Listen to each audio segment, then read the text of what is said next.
I've been rock climbing for 4 years, and I started rock climbing in college, and I climb here at North Summit. Climbing, it can be what you want it to be. You learn the technique as you go, so that's the hardest part. Rock climbing can be a dangerous sport. In fact, I did hurt myself this past July outdoor climbing in Lancaster.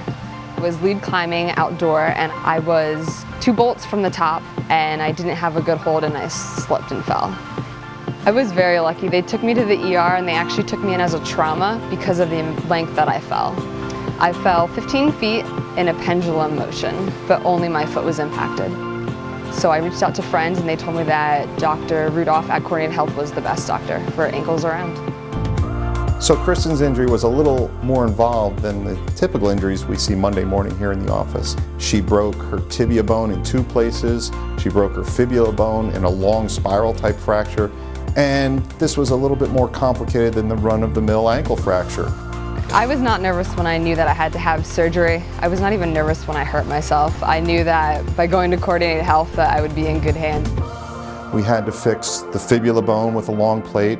We had to fix the inside part of her tibia bone with 2 screws, and possibly more importantly, I had to put a long plate on the back of her tibia bone to stabilize a big fracture in the back of her ankle. 10 weeks post-op, I was allowed to start climbing. Dr. Rudolph gave me the okay to only do top roping, and I'm now 16 weeks post-op.